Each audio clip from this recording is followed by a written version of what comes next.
드리는데요. 아직까지도 약간 미약한 부분이 있지만 그래도 많이 채워지고 이렇게 준비가 잘 돼서 저번 주보다 훨씬 더 나은 것 같습니다. 그래서 준비 찬양팀도 또 새로 구성이 돼서 아까는 굉장히 은혜스러웠는데 제가 나오니까 갑자기 찬물을 끼얹으니까 다음 주에 교체를 할까 이렇게 심각하게 고민을 해야 될 것 같습니다. 먼 길 오시느라 수고했고요. 그 다음에 오늘 전도사님이 새로 와보시니까 처음 오셨는데 좋죠. 참 공간이 참 좋은 것 같습니다. 다음 주에 모니터가 될 수 있도록 우리가 또 조치를 해서 이렇게 또 예배가 원활히 진행되도록 이렇게 하도록 하겠습니다. 아니면 저쪽 구석에다 어떻게 한번 달아볼까요? 네, 한번 달아서 제가 동생한테 한번 부탁을 이렇게 해보든지 이렇게 하도록 하겠습니다. 다들 설 연휴 잘 보내고 계시죠? 아직 끝난 건 아닙니다. 오늘 오후까지니까 우리 옆에 분들하고 새해 복 많이 받으세요. 새해 복 많이 받으세요. 새해 복 많이 받으세요.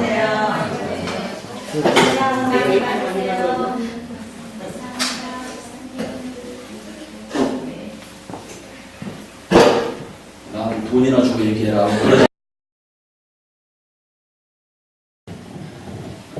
네, 오늘은 누가복음 6장 15절을 읽었는데요. 오늘 말씀의 제목은 뭐였더라고? 복수의 칼 대신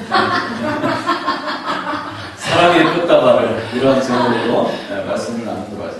도대체 이 구절로 왜 저런 제목이 나왔을까 궁금해하실 텐데 오늘은 거기에 예수님의 제자 이름만 여러 개 있잖아요. 그래서 제가 잊을만 하는 예수님의 제자 시리즈를 몇 달 만에 또 오늘 또 하도록 하겠습니다. 누가복음 강의를 잠깐 내려놓고 이렇게 하도록 하겠습니다. 그래서 오늘은 복수의 칼 대신 사랑의 꽃다발을 이란 제목으로 왜 도대체 이런 제목을 붙였나 하겠습니다. 그 전에 제가 그 예수님의 제자 시리즈를 할 때 마태에 대해서 한번 한 적이 있고 다데오에 대해서 한 적이 있어요. 그죠? 그 다음에 또 누군지 생각이 나는데 아무튼 아직도 많이 남았어요. 가룟 유다도 있고 아직 많이 남았는데 오늘은 좀 이렇게 생뚱맞은 좀 제자 같은데 전에 했던 그 마태하고 뗄래야 뗄 수 없는 관계 인물이에요. 그 예수님께서 그 제자를 이렇게 차례대로 부를 때 안드레를 부르고 이제 제일 먼저 부르고 그 다음에 뭐 베드로 부르고 이런 식으로 했잖아요. 오늘 그 시몬은 영어로 하면 뭐죠? 사이먼. 그 이름이 참 많잖아요. 그 베드로도 시몬인데 이 11번째로 부른 제자예요. 11번째로 부른 제자인데 아주 존재감 있는 그 제자 중에 하나입니다. 그 늦게 불렀는데 오늘 그 시몬에 대해서 알아볼게요. 이 사람은요, 이 성경에 이 12명의 제자 중에서 아무 기록이 없는 유일한 제자예요. 전무예요, 전무. 그냥 이름만 한번 등장하고 그냥 끝입니다. 그리고 이 인물은 그 어느 정도 중요성이 없냐면 아무런 중요성이 없기 때문에 성경에 기록조차가 없어요. 그래서 뭐 마태처럼 뭐 복음서를 누가처럼 복음서를 쓴 적도 없고 그 다음에 이 지식인도 아니었어요. 그다지 지식인도 아니고 그 우리가 이렇게 그 세상 말로 하면 하나도 이렇게 필요치 않은 그런 인물이 바로 11번째로 부른 시몬이라는 그런 제자입니다. 그래서 그 이 시몬에 대한 그 본문이 있으면 읽어야 되는데 본문이 없어요. 줄거리도 없고 뭐 도마는 한 3번 정도 나오는데 그래도 굉장히 중요한 배역을 차지하는데요. 시몬은 그런 것도 없어요. 그래서 6장 15절 여기 나온 게 끝이에요. 끝. 그냥 셀롯이라 하는 시몬 이게 끝입니다. 그 정도는 있는데 근데 이 사람이요 굉장히 그 시사하는 바가 굉장히 많이 있는 인물이에요. 그러니까 성경에 없는 얘기를 하는데 오늘 그 어디서 지어낸 얘기 아니야? 이렇게 오해할 수도 있는데 이 성경 말고 성경을 보조하는 책들이 굉장히 많이 있습니다. 근데 그 성경을 보조하는 책들을 읽으면 그 대표적인 학자가 요세푸스라는 학자 많이 들어보셨을 거예요. 그 학자가 예수님 당시의 모든 문화 배경이나 이런 것들 굉장히 많이 썼는데 제자들에 관해서도 이 사람은 어떤 사람이고 이 사람은 어떤 사람이고 그걸 굉장히 기록을 많이 했어요. 그래서 우리가 예수님의 사역을 이해하는 데 도움이 많이 됩니다. 그 책에 보면은 그 셀롯 시몬에 대해서 이제 나오는데 그 우리가 그 내용을 알게 되면 예수님이 왜 불렀느냐에 대해서 우리가 잘 알 수가 있다는 거. 거기에 또 하나님의 큰 은혜가 있습니다. 근데 우리가 예수님의 제자를 이렇게 들으면은 우리 인생에 뭐가 도움이 되나? 그런데 우리가 다른 설교를 듣는 것보다 저는 이게 굉장히 중요하다고 생각해요. 예수님의 그 제자를 우리가 하나씩 이렇게 양파 껍질 벗기듯이 벗기다 보면은 그 12명을 그렇게 보면은 그 예수님의 그 12명밖에 안 되는 그 제자 구성원이지만 그게 딱 우리들의 축소판이라는 거예요. 우리가 절묘하게 지금 한 12명 정도 되는 것 같은데 이게 딱 예수님이 데리고 다닌 그 제자들이 그 세상의 그 축소판이기도 하고 그 다음에 교회 안에 축소판이기도 하고 그 어떤 공동체의 그 축소판이라는 거예요. 그래서 우리 인생을 그대로 옮겨놓은 듯한 축소판이 예수님의 제자들 그 그룹이라는 거예요. 그 안에 굉장히 다양성이 있다는 겁니다. 그래서 굉장히 흥미롭고 중요합니다. 오늘 내용이 좀 많지만 중간중간 생각하면서 좀 하겠습니다. 이제 본문으로 들어가면요. 그 제이 엘리어트라는 그 작가가 있어요. 이 사람이 그 쓴 책 중에 그 인생은 우리 인간은 5가지의 그 감옥에 갇혀 산다라는 그 글이 있습니다. 근데 그 첫 번째로 그 인간이 스스로 이제 갇혀서 사는 감옥인데요. 그 첫 번째 감옥이 뭐냐면 자기 사랑의 감옥이라는 게 있어요. 자기 사랑의 감옥. 여러분들은 이게 뭔가 하면요. 인간은 항상 그 자기가 생각한 대로, 자기가 자라면서 겪은 대로, 그 다음에 자기의 그 욕심대로, 자기가 그 경험한 그 내본한 세상 있죠? 그게 다 전부라고 생각하고 또 이게 점점 살면서 그게 다 옳다고 생각하고 이게 생각이 굳어지는 거예요. 그러면서 자기를 나이가 먹으면 먹을수록 점점 더 자기를 사랑하는 거예요. 자기를. 네. 그래서 자기 고집대로. 예를 들면 이런 뭐가 있냐면요. 네. 우리가 쉽게 얘기하면 우리도 그런 얘기 많은데 혈액형 같은 거 많이 했죠. 네. 내가 A형이니까 저 O형들은 다 죽어야 돼요. 내가 O형인데 저 A형, 저 등신 같은 것들 이런 것들 있죠. 그러니까 이게 점점 살면서 이제 내 것이 옳다는 거예요. 내가 가지고 있는 혈액형, 내가 가지고 있는 환경, 내가 알고 있는 지식 같은 거 있죠. 그런 것들. 다른 사람이 반박을 하면 이제 화를 내기 시작합니다.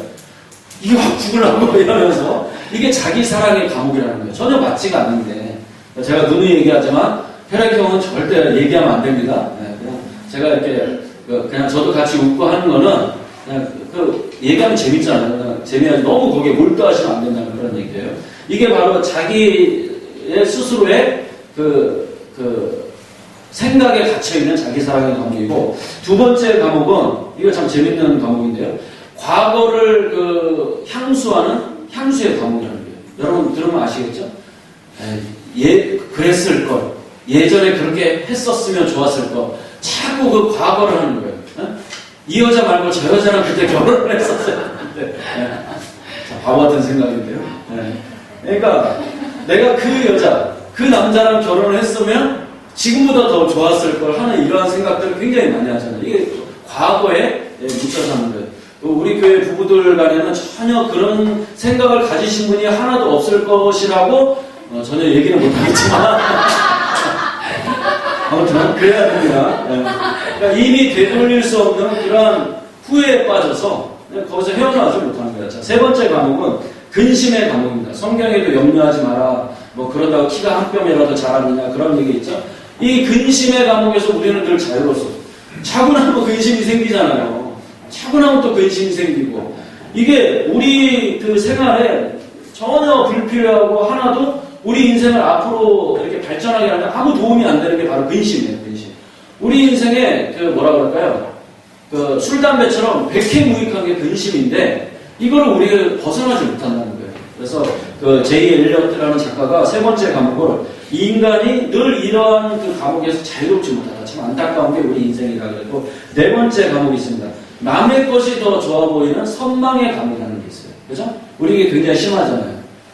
내 거보다 저게 왜 이렇게 똑같은 이렇게 떡을 송편을 5조각씩 받아도 왜 저게 더 커 보이고 그러잖아요. 그죠? 그러니까 항상 우리 집 애들보다 옆집 애들이 더 잘 자라나고 옆집 애들이 더 똑똑한 거 같고 그러잖아요. 키도 더 잘 쑥쑥 크는 거 같고 항상 남의 집 게 더 남의 큰. 어제 그저께인가요? 설날에 우리 주영이하고 친척이가 왔는데 얘랑 동갑자리 왔는데 얘보다 훨씬 키가 큰 거예요. 그래서 우리 어른들이 농담 삼아서 왜 그래? 삐졌어 벌써 또? 비교를 했어요. 와 너는 어떻게 이렇게 같은 나이인데 키가 크니 괜히 비교를 했다가 주영이가 눈물 펑펑 쏟고 그랬던 일이 있어요. 그러니까 우리는 항상 이렇게 비교하기를 좋아하고 집에 가지 말았거든요. 비교하기를 좋아하고, 그 다음에 이렇게 그런 것들을 또 받으면 마음의 상처를 또 많이 받고 하잖아요. 이게 바로 남의 것이 좋게 보이는 선망의 감옥이에요. 그리고 오늘 중요한 게 다섯 번째가 오늘 살펴볼 바로 증오의 감옥이라는 게 있어요. 증오의 감옥. 사실 이 문제에서도 우리가 살아가면서 이 문제에서 자유로우신 분들이 거의 없다고 보시면 돼요. 항상 이것도 나에게 도움이 안 되는데 항상 누군가를 내가 미워할 대상이 생기고 그 다음에 또 더 나아가서 증오할 대상이 항상 생기는 게 바로 우리 인생이라는 것입니다. 이 증오의 감옥. 그러니까 또 그게 하다 보니까 잘 제어가 또 안 돼요. 이 미워하고. 네. 저는 여러분을 아무도 미워하지 않지만 이게 잘 제어가 안 된다는 거죠. 그럼 이 증오의 감옥이라는 게 왜 무섭냐면요. 그 태국에서 이거 벌써 한 10년 정도 된 얘기 같은데 어떤 여자가 어떤 사귀던 남자한테 사귀다 보니까 이제 헤어지고 나니까 에이즈에 걸린 걸 아는 거예요. 네, 그죠? 그러니까 이 여자가 헤어진 것도 열받아 죽겠는데 이 에이즈라는 이제 죽을 병에 걸리게 했으니까 이 열이 받은 거예요. 이 분노가 그 남자에 대한 이제 증오심이 불타갖고 그 남자한테 해코지를 했으면 그냥 그걸로 끝날 텐데 네, 200명을 작정하고 내가 200명의 남자와 성관계를 가진 다음에 똑같이 에이즈를 옮겨주겠다. 그래서 이 여인이 태국에서 잡혔을 때 이미 100여 명에 넘는 남자들과 성관계를 가진 후에 그 중간에 잡혔는데 일기장을 압수해서 보니까 그 여자가 작정한 인원수가 목표 명수가 200명이었다는 거예요.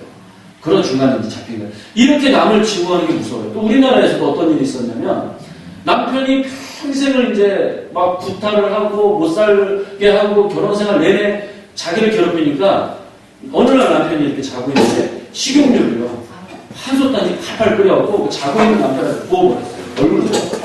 온몸에 전신 화상을 입고 그 다음이 문제가 뭐냐면 자기 중학생 된 딸을 안고서 아파트 그 높은 데서 뛰어내려서 죽어버렸어요. 근데 이 남자는 안 죽었어요. 그냥 화상만 전신에 있고. 그러니까 한 사람의 이 미워함과 그 마음의 분노와 증오함이 이렇게 무섭다는 거예요. 이 증오의 감옥이 굉장히 무섭다는 거예요. 그래서 우리 인생에서 이 증오의 문제가 해결되지 않으면 굉장히 이렇게 심각한 그 여러 가지 병적인 이런 일들이 생긴다는 거예요. 왜 오늘 말씀을 이렇게 제가 증오에 관해서 이제 먼저 이렇게 말씀을 드리면요. 오늘 제가 이렇게 주제어로 던진 이 문제의 인물, 오늘의 인물이 시몬이 있잖아요. 이 시몬이 이 증오함, 마음의 증오함의 문제로 굉장히 심각했던 그런 인물이라는 거예요. 오늘 이게 그 강의 설교하고 또 틀리게 또 재미있는 굉장히 얘기입니다. 구도가 굉장히 재밌어요. 눈을 초롱초롱하게 뜨시고 재밌어. 절대 안 됩니다. 네, 들어보시면 굉장히 재밌는 얘기예요. 이 성경 뒷얘기예요. 오늘은 성경 뒷얘기. 그래서 이 예수님의 제자로 부름을 받았는데 이제 이 시몬의 그 인생 배경에 대해서 제가 말씀드릴게요. 이 시몬이요, 그 어떠한 그 사람이냐면 그 유대 열심당원이에요. 이 유대 열심당원이 뭐냐면 유대가 그때 로마의 그 식민지 통치를 갖고 있잖아요. 그러니까 지금 그 독립국가가 아니에요. 그렇죠? 그런데 누가복음 6장 15절에 맨 마지막에 시몬을 표현하기를 셀롯이라 하는 시몬과 이렇게 되어 있어요. 시몬은 그의 이름이죠. 근데 이렇게 표현하는데 이 셀롯이 뭐냐면요, 열심당원들한테 붙이는 이름이라는 거예요. 셀롯. 그렇죠? 그래서 예수님 당시에 이 유대 땅, 그 팔레스타인 지역에 로마 식민지 지배하에 있는데, 그러니까 이 열심당원은 그 로마에 대항한 비밀 결사 대원들이에요. 그 셀롯이라는 사람들이에요. 그러니까 우리로 치면 뭡니까? 일제시대 때 안중근 의사 같은 독립투사를 말하는 거예요. 이 시몬이 그런 사람이에요. 그래서 언제든지 자기 나라를 이 지경으로 만든 이 로마에 대항을 해서 요즘도 그 문제가 되는 게 그 IS 대원들 있잖아요. 12명 기독교인들이 그 사람들이 그 러시아 정교회 사람들인데 교인들을 이렇게 잡았고 요즘도 무식하게 지금 2015년에 목을 잘라 죽이잖아요. 이때 당시서부터 계속 참수형이 있었는데 이 열심당원들이 하여튼 잡히면은 막 목 쳐다나고 이런 당원들이 굉장히 그 중동 애들이 좀 무식하잖아요. 그 팔레스타인 그 지역도 마찬가지예요. 이 열심당원이 그 IS 대원 같은 사람이 그 시몬이라는 사람이에요. 그래서 이 열심당원 안에는 또 이 그 암살만 전문으로 하고, 그 엊그제 TV에 나온 애들이 그런 애들이에요. 암살만 전문으로 하는 이 품 안에다가 칼을 항상 차고 다녀요. 이 사람들이 뭐냐면 시칼이라는 사람이에요. 시칼이 아니고 이 사람들의 이름이 시칼이에요. 시칼이. 네. 이 열심당원들이. 이 사람들이 얼마나 그 열심당원이냐면요. 다 이렇게 숨어 있다가 저게 로마 당국의 빌부터 사네? 그러면 밤에 몰래 가갖고 그냥 칼로 처단을 하는 거예요. 그 일을 했던 사람이 바로 셀로 시몬이라는 사람이에요. 굉장히 열심히. 그러니까 굉장히 과격하고 열심당원이에요. 독립투사죠. 근데 예수님께서 이 11번째 제자로 불렀는데요. 이 사람의 배경이 이렇다는 거예요. 그런데 한번 여러분 생각을 해보세요. 예수님이 이제 제자를 한 명씩 이제 불러요. 얘도 부르고, 얘는 집사님도 부르고, 권사님도 부르고 이렇게 부르는데, 그 시몬을 그 제자로 부르면 나한테 도움이 돼요. 지금 피해가 되는 거예요. 피해가 되죠. 엄청나게 피해가 되는 거예요. 예수님이 이렇게 부르는 거예요. 그러니까 아마 제 생각에는 이미 10명의 제자들이 있기 때문에 이 시몬을 부르려고 했을 때 아마 제자들의 반대도 극렬했을 거라고 저는 생각을 해요. 그 책에 안 나와 있더라고요. 그 생각이 들더라고요. 굉장히 예수님이 리더이기 때문에 예수님 입장에서 굉장히 지금 위험한 일을 11번째로 하신 거예요. 그죠? 근데 이 시몬을 괜히 불러가지고 지금 이 공동체, 예수님의 제자 공동체가 그 로마 당국으로부터 의심의 눈초리를 받고 저걸 왜 불렀지? 저것들이 혹시 암살 당원들 아니야? 이런 의심을 받을 수가 있잖아요. 저 예수 한 자 이상한데? 이랬을 거 아니에요. 왜 제자로 불렀지? 세례 요한은 그러지 않았는데? 이런 의심을 받을 수 있단 말이에요. 그러니까 시몬 한 사람 때문에 예수님뿐만 아니라 나머지 10명의 제자들도 굉장히 지금 공경에 처해 있는 그런 상황이다. 이렇게 보시면 된다는 거예요. 그런데 그럼에도 불구하고 예수님께서 어떠한 대가 지불도 내가 다 할게 이러면서 그럼에도 불구하고 내가 시몬 너를 꼭 불러야 되겠다 하면서 이제 불렀다는 거예요. 이러신다는 거예요. 그러니까 우리가 이 시몬의 배경을 다 알았잖아요. 배경을 알고 나니까 더더욱 이런 궁금증이 생깁니다. 왜 꼭 시몬이어야 되는가? 그죠?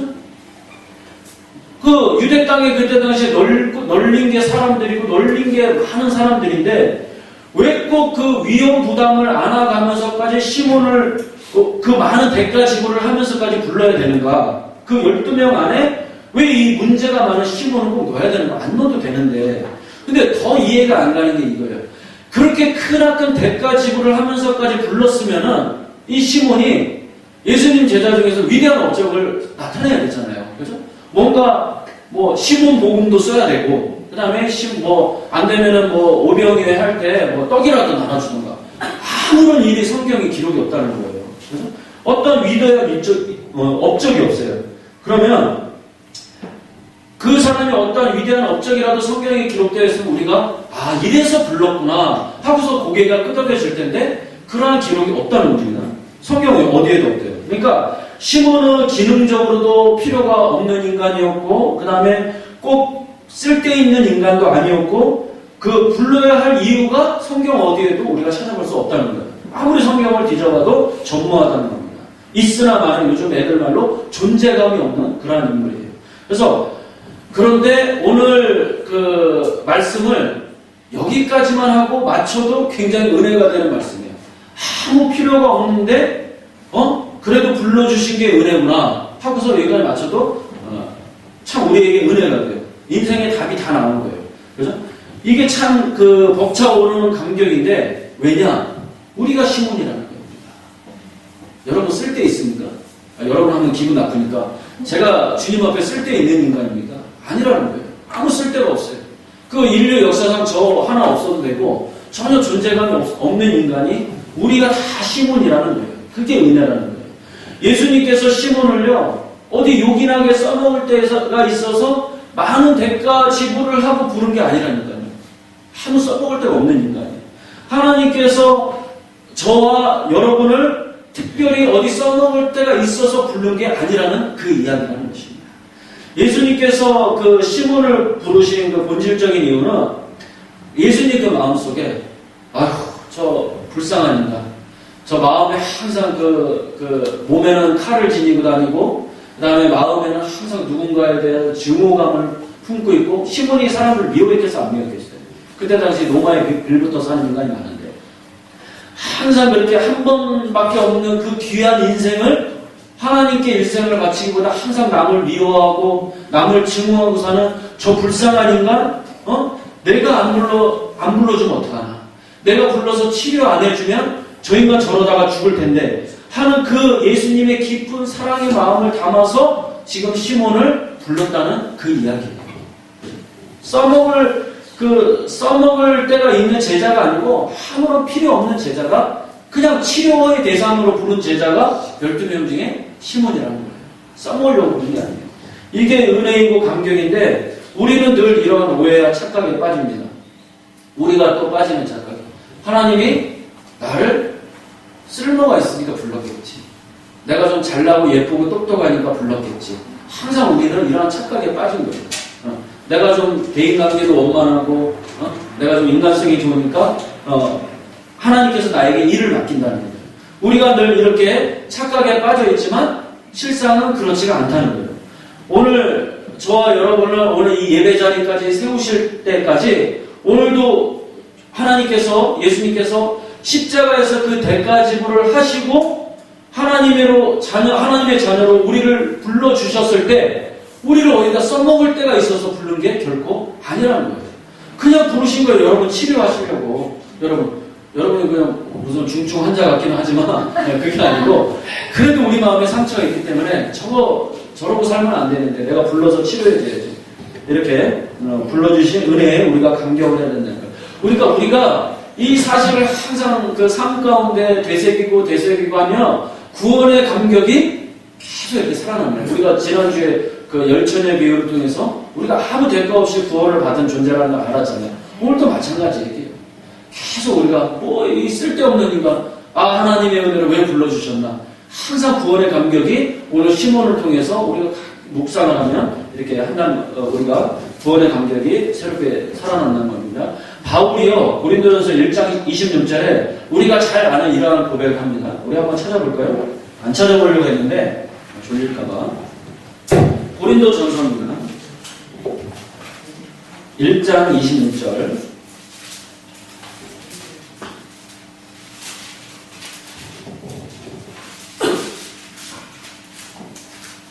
교도로 가겠습니다. 고린도전서 1장 26절. 제가 먼저 읽을게요. 형제들아, 너희를 부르심을 보라. 육체를 따라 지혜로운 자가 많지 아니하며 능한 자가 많지 아니하며 문벌 좋은 자가 많지 아니하도다.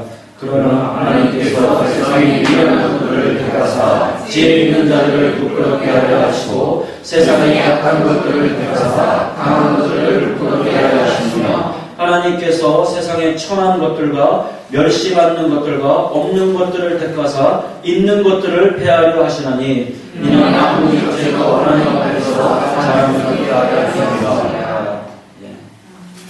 자, 세상에 약한 것들을 택하시고요, 천한 것들을 택하시고 멸시받는 것들을 택하서 있는 것들을 폐하게 하시고, 그리고 마지막에 아무 육체도 하나님 앞에서 자랑하지 못하게 하려 하십니다. 이렇게 되어 있잖아요. 바울이 깊이 깨닫고 앞에서 읽은 이 법칙을 여러분들 삶 가운데서 여러분 지금 일이 잘 풀리십니까? 하는 일마다 잘 되세요? 자꾸 사람들이 여러분을 인정을 합니까? 이 성경 구절을 여러분 삶 가운데 계속 바울이 이렇게 한 말을 이렇게 내 약함을 자랑하고 하나님 앞에 내 약함을 자랑하고 하나님 앞에 인정받는 그런 분들이 되시라는 거예요. 내 약함을. 일이 잘 되면 잘 될수록 인정받으면 받을수록 내가 철저히 약한 자구나. 이 깨달음이 있어야 된다는 거예요. 내가 미련한 자구나. 이러한 인식이 여러분이 있어야 된다는 거예요. 그리고 그럼에도 불구하고 나를 불러서 써주신 하나님의 은혜에 감격하는 그러한 인생이 돼야 된다는 거예요. 바울이 이걸 깨달았다는 거예요. 바울이. 이렇게 시몬은 별로 써먹을 때도 없지요, 지금. 그죠? 써먹을 때도 없죠. 생각해보면 시몬의 인상이 어떻겠어요? 저 같았을 것 같아요. 맨날 인상이나 쓰고 다니고, 남을 증오하고, 날카롭고, 신경질적이고, 우리 하영이는 아빠 왜 맨날 짜증내? 이러는데 꼭 저 같았을 거예요. 그죠? 그래서 저를 보면서, 저 강대상 앞에서 천사의 미소를 짓고 있고, 저는 가증스러운 아빠 같은데, 이랬을 거예요.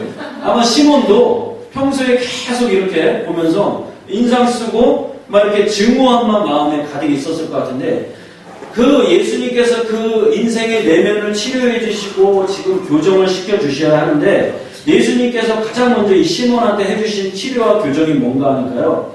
이 불쌍한 시몬에게 가장 먼저 해주신 게 남을 이렇게 포용하는 것을 이렇게 예수님께서 이렇게 가르쳐 주셨다는 거예요. 그 기회를 주셨어요. 내가 너 제자로 불렀다. 시몬아, 제자로 불렀는데 너가 소명을 받았지 이제? 그러면 네가 갖춰야 될 덕목이 뭔지 알아? 응? 바로 남을 포용하는 마음을 가져야 돼. 예수님께서 시몬한테 이걸 가르쳐 주셨다는 거예요. 그러면서 예수님께서 시몬한테 요구한 게 남을 포용하는 거예요. 너를 이렇게 포용하는 거. 그러니까 시몬이 이제 얼떨결에 넋놓고 있다가 어찌어찌해서 예수님의 제자로 이렇게 부름받는 그런 감격을 누리게 됐어요. 아무 자격도 없는데 스승이 불러주니까 이게 웬 떡이지 하고서 갔을 거 아닙니까? 이제 굉장히 감격스러웠어요. 여기까지 좋았는데 시몬이 11번째로 그 공동체 일원으로 들어왔는데 이제 생각지도 못한 드라마와 같은 일이 이제 여기서 벌어지게 됩니다. 어떤 일이냐? 그 제자들 중에 우리가 전에 살펴본 마태복음을 쓴 세리 마태가 거기 딱 앉아있는 거예요. 제자로 들어갔는데. 근데 이게 왜 문제냐? 셀롯, 시몬 같은 이 열심당원들한테 최고의 혐오 대상이 누굽니까? 세리들이에요, 세리. 세리 말고, 누른 얘기하지 마. 이 세리예요, 세리. 세리가 가장 로마하고 붙어서, 로마의 아부하고 딱 붙어서, 같은 동족의 피를 빨아먹는 게 세리들 아니에요. 세금 착취하는. 그런데 딱 와서 보니까 세리 마태가 거기 앉아있네. 이게 얼마나 기가 찰 노릇입니까? 그러니까, 이 공동체의 일원을 떠나니까, 그냥 시카리를 시켜가지고, 아까 그 자객 있죠? 시카리를 시켜가지고, 바로 밤에 몰래 처단해야 될 그 마태가 거기 앉아있는다는 거예요. 이 얼마나 시몬의 입장으로 봤을 때 기가 막힌 노릇이에요. 그죠? 더군다나, 그때 예수님의 제자들이 집에 출퇴근했나요? 도시락 싸고 아침에 나왔다가 저녁 6시 때. 그게 아니고 예수님과 3년 동안 계속 붙어서 같이 먹고 같이 자고 이렇게 했었잖아요. 그러니까 시몬의 지금 입장이 굉장히 난감한 거예요. 딱 제자로 와서 보면. 저 얼굴만 쳐다보다 저 역겨운 인간, 재수없는 인간. 그죠? 아마도 시몬이 지금 왔는데 그 공동체고 예수님의 제자고 뭐고 다 필요 없고 그냥 뛰쳐나가고 싶은 그러한 심정이었을 그러한 배경이에요. 그런데 이제 입장을 바꿔서 더 문제는 시몬도 지금 문제지만 누가 또 문제입니까? 누가 문제예요? 마태가 지금 문제예요. 어느 날 예수님이 내가 제자 하나 또 데리고 와서 봤는데 누구예요? 시몬이에요. 서로 얼굴을 알아요. 그러니까 열심당원 시몬이 왔네요. 그러니까 마태가 어떻게 했겠어요? 그 시몬을 보자마자 이렇게 경계를 하는 그러한 지금 장면이 있지 않았을까 그러한 생각을 해봅니다. 왜 그렇습니까? 저 나를 죽이려고 품 안에 칼을 품고 다니는 열심당원이 지금 11번째 제자로 온 거예요. 마태는 미리 와 있는데 아마 기겁을 했을 거예요. 놀랬을 거예요. 그러니까 친일파와 그죠? 마태가 친일파잖아요. 친일파와 독립투사가 한 식구가 된 거예요. 한 그룹이 된 거예요. 그죠? 이게 얼마나 웃깁니까? 그러니까 마태가 일어나서 저거 내가 자고 있을 때 혹시나 품에 칼을 꺼내갖고 나 몰래 찌르고 도망가면 어쩌나 이러한 겁에 항상 질려있을 그러한 지금 구도라는 거예요. 이게 두 명 다 굉장히 난감하고 굉장히 이상한 구도가 이제 그런 생긴 일이라는 거예요. 굉장히 웃긴 일 아닙니까? 이 드라마에서나 있을 법한 완전히 애들 말로 초강력 시트콤 아니에요. 그런 상황, 인간관계를 지금 설정하고 이 드라마를 연출하신 분이 누구예요? 예수님이에요. 연출자가 예수님이고 주인공은 마태와 시몬이라는 거예요. 지금 그런 거예요. 그렇죠? 그럼 예수님의 그런 의도가 뭘까? 예수님은 우리의 모든 배경을 다 아시잖아요. 우리의 감춰져 있는 거 다 아시니까 일부러 붙여놓고 예수님이 이랬을까요? 자, 이제 붙여놨으니까 니들이 한번 싸워봐. 그래서 칼로 찔르고 서로 한번 죽여봐. 이랬을까요?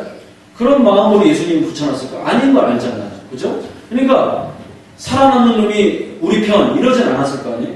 예수님의 의도는요. 도저히 우리 인간 상식으로 내가 저 인간을 포용할 수 없어. 내가 저 인간을 어떻게 용서해?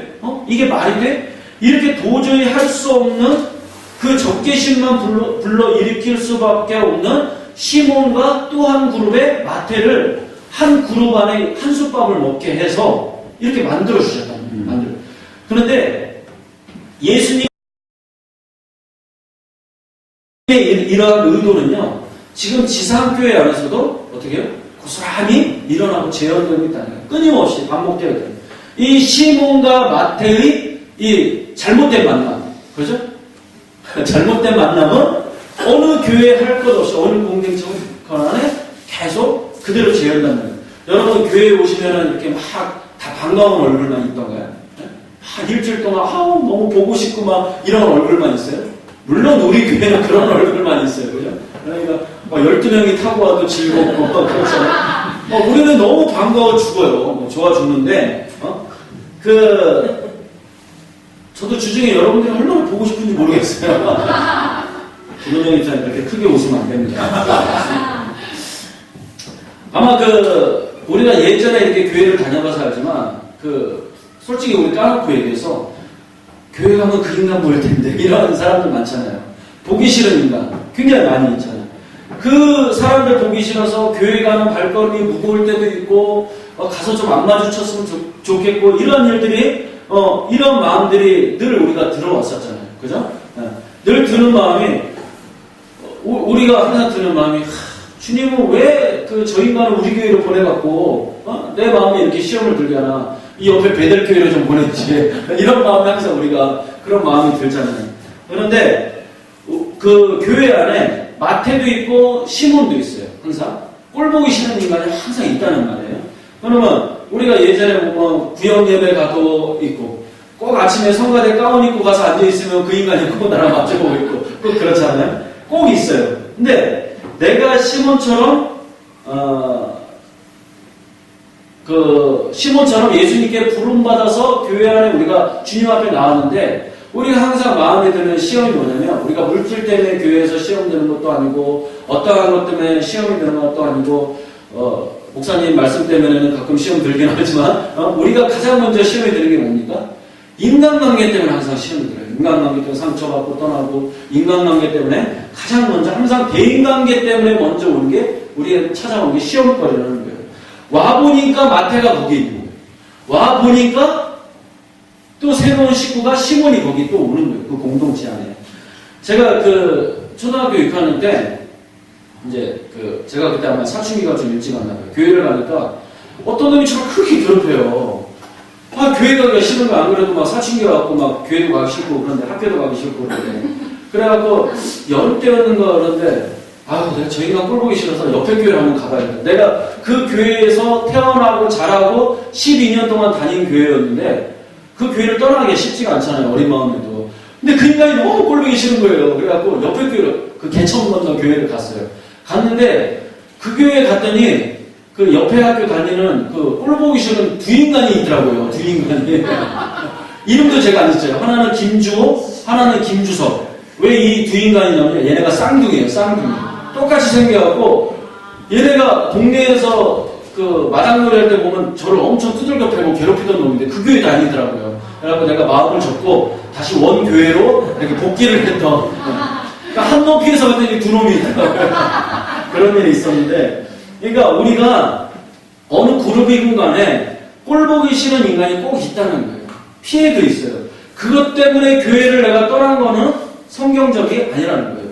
그러니까 절이 싫으면 중이 떠나야지. 그거는 중들이니까 하는 거고 참선하는 교회는 정반대라는 거예요.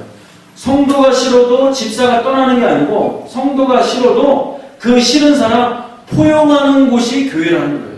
내가 싫다고 떠나면 안 된다는 거예요. 그 사람을 주님께서 여러분에게 왜 붙여줬겠습니까? 네? 김영도 집사님을 저한테 왜 붙여줬겠어요? 이건 졸지 마시라고 하는 얘기고 왜 붙여줬겠어요? 네. 피 터지게 우리들이 싸워봐 해서 주님이 붙여줬겠어요? 그게 아니라는 거예요.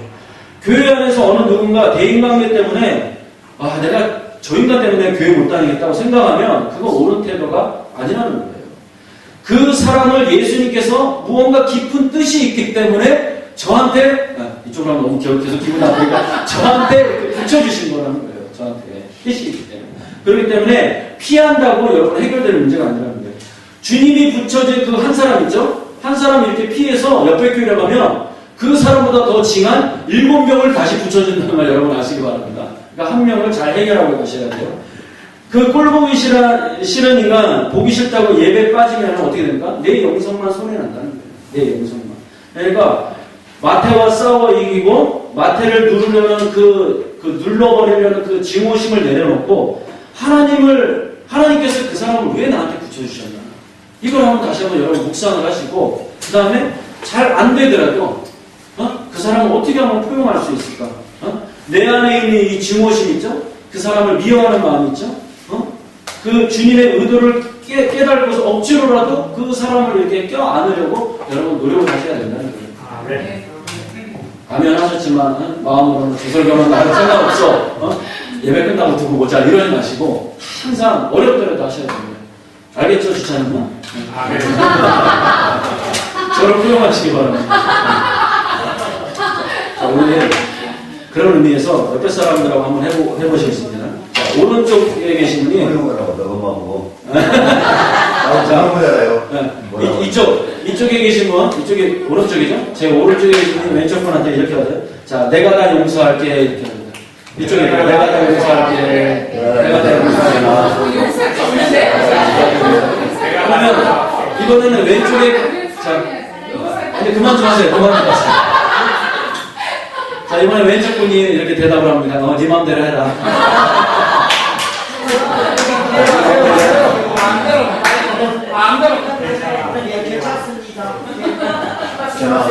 네 맘대로 해라. 주동안 들어올라. 그만해도 돼. 예수 믿는다는 우리들이 그리스도인들이 증오심 대신에 이 포용력을 덧입지 않고요. 이 포용하는 마음을 덧입지 않고 아무리 새벽기도 하고 내가 이런 성경 100번 읽고 그 다음에 그런다고 해도 영적인 사람이 될 수 없다는 거예요. 이 포용이 없으면. 여러분은 이렇게 피상적인 종교 생활에 너무 익숙해져 있기보다는 이 증오심 대신에 마음속에 남을 포용하는 이 옷을 갈아입는 그런 아름다운 그리스도인이 되시라는 뜻이죠. 우리 생활이라는 게 어차피 교회 아니면 가정 아닙니까? 우리가 가정 아니면 교회잖아요. 가정에서도 이 포용하는 것만큼 중요한 게 또 없다는 거예요. 작년 연말인가요? 이렇게 재미있는 통계가 있었는데 한번 들어보세요. 남자 여자에게 이제 설문조사를 했대요. 먼저 여자분들한테 작년 한 해 동안 이렇게 물었대요. 작년 한 해 동안 당신을 가장 힘들게 한 사람이 누구입니까? 그러니까 여자분들은 1위가 누굽니까? 남편. 2위가 시어머니. 3번이 시누이. 이런 식으로 다 이렇게 대답을 했대요. 그런데 반면 남자들한테 똑같은 질문이 있는데 남자들은요. 1번이 70%가 직장 상사. 2번이 거래처 직원들. 그 다음에 3번이 이렇게 또 동료들. 이렇게 나왔대요. 이런 통계를 보고서 제가 참 느낀 게 뭐냐면 이 남자들 참 진짜 치사한 인간들이다. 이런 느낌인 거예요. 그 여자가 남편이 1번이어야 되면 남편은 또 누가 1번이어야 돼요? 아내가 돼야 되는데 그게 아니에요. 그러니까 지는 밖에서 직장 상대한테 상처받아 놓고 집에 와서 누구한테 화풀이 하는 거예요? 와이프한테 화풀이를 다 하는 거예요. 그러니까 여자들만 상처를 잔뜩 받아갖고 1번이 누구예요? 남편이 되는 거예요. 이 남자들이 굉장히 치사한 족속이구나. 이 쫀쫀하고 저도 남자라서 뭔가 이해하시기 바랍니다. 그러니까 밖에서 상처받고 아내한테 푸는 게 이게 남자들이구나. 그러니까 여자분들 이렇게 잘 들으세요. 이해를 하세요. 이렇게 치사하고 들떨어지고 병신 같은 것들이 다 남자들이니까 이쪽에 있는 남자들이니까 여러분들이 포용을 해줘야 돼요? 안 해줘야 돼요? 포용을 해줘야 돼요. 어우 저 병신 같은 것들. 그러면서 이 불쌍한 남자들 어떻게 돼요? 다 이렇게 포용해줘야 돼요. 그냥 갖다 버리면 안 된다는 거예요. 다 이렇게 넓게 포용을 해줘요. 쫀쫀한 인간들이니까. 그죠? 가정에서 여러분 잘 품어주시기 바랍니다.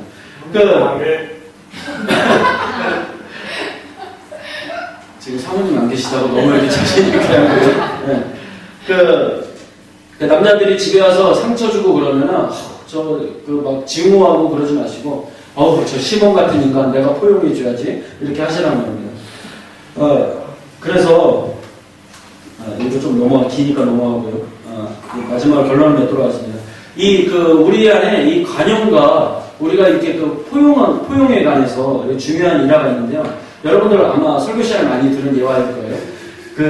옛날에 이태리에 아시시의 프란체스코라는 수도 이렇게 신부님이 계셨어요. 예, 아주 굉장히 뛰어난 이 중세 수도사였는데, 이거 유명한 분이거든요. 이 프란체스코가 그 밑에서 이렇게 같이 그 기도하고 수행을 하는 그런 많은 제자들과 함께 이 3주간 그 고행을 하면서 이렇게 길을 걸어가면서 금식을 하는 거예요. 금식을 하면서 고행을 하면서 길을 걸어가는데, 이 그 말이 3주지 이 제자들이 얼마나 그 배가 고프겠습니까? 3주 동안 굶는데. 그런데 계속된 그 기도하고 예배드리고 그 다음에 수행을 하면서 길을 걸어가는데 어느 날 길을 가다 보니까 저기 식당에서 이제 팥죽을 끓이는 거예요. 팥죽을 막 이렇게 끓이고 있으니까 이 며칠째 이렇게 밥을 굶었으니까 이게 얼마나 개고가 됐겠어요. 이 제자들이 이 냄새에 이제 미치는 거예요. 막 배에서 요동이 났겠죠? 이렇게 막 얼마나 그 팥죽 냄새가 행복하다기보다 고통스러웠을 것 같아요. 그죠?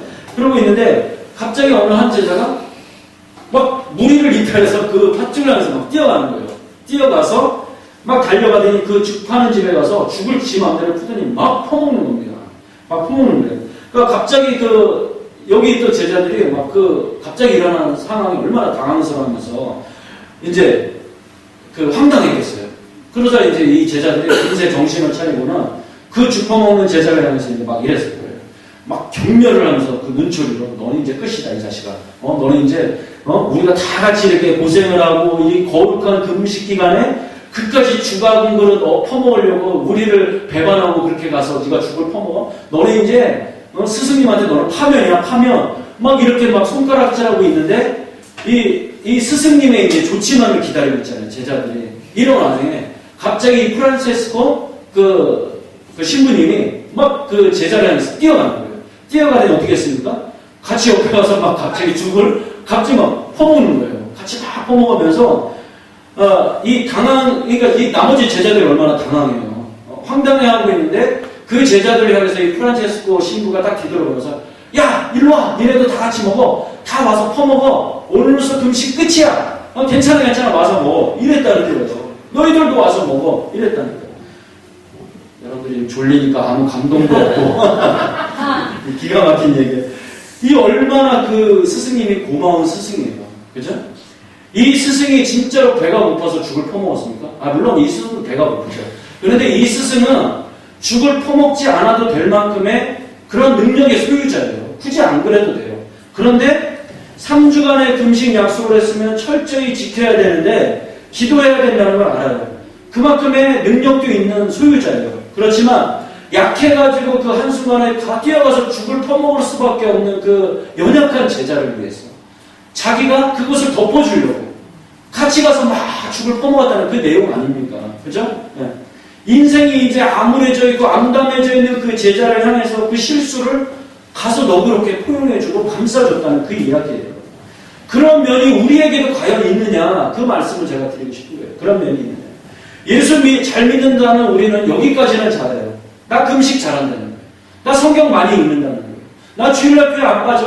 헌금 생활 잘해. 신앙도 잘 지켜. 그러면서 연약한 자를 향해서 어떻게 해?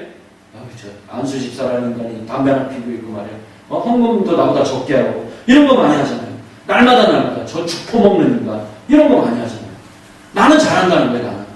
남을 필요가 나머지 제자들은 우리의 모습 아닙니까? 여러분 한번 돌아보시기 바랍니다.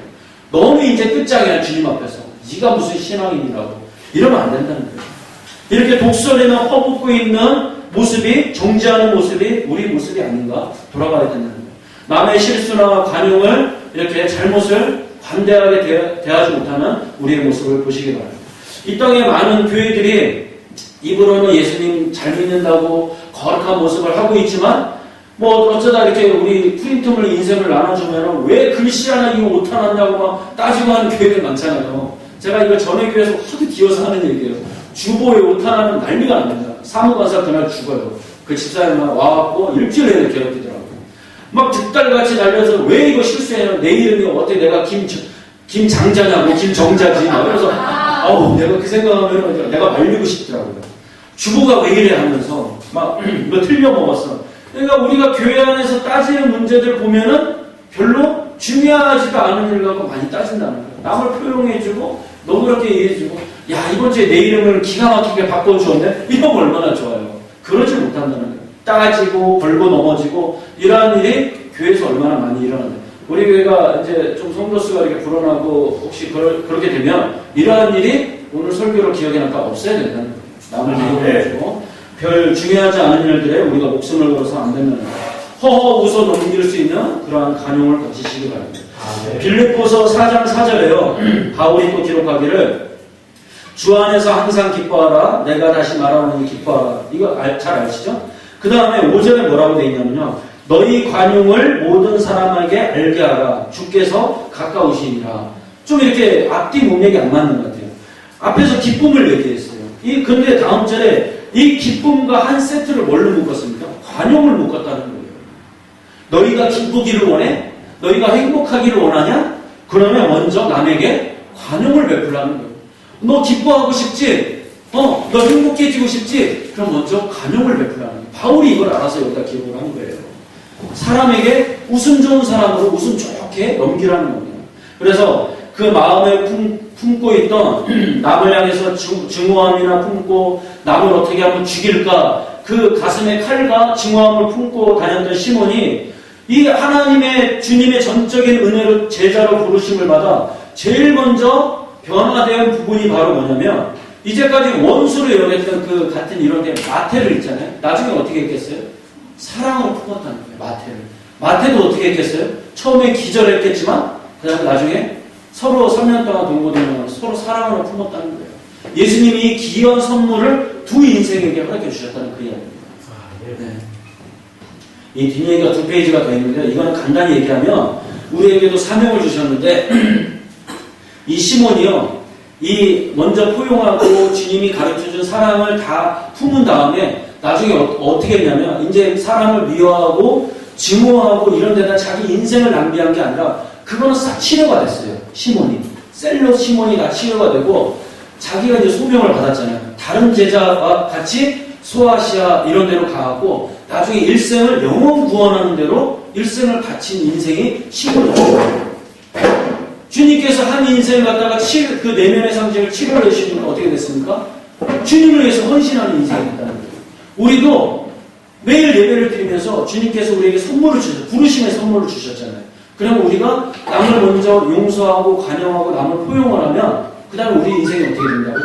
남을 위해서 헌신하는 인생으로 변화가 될 줄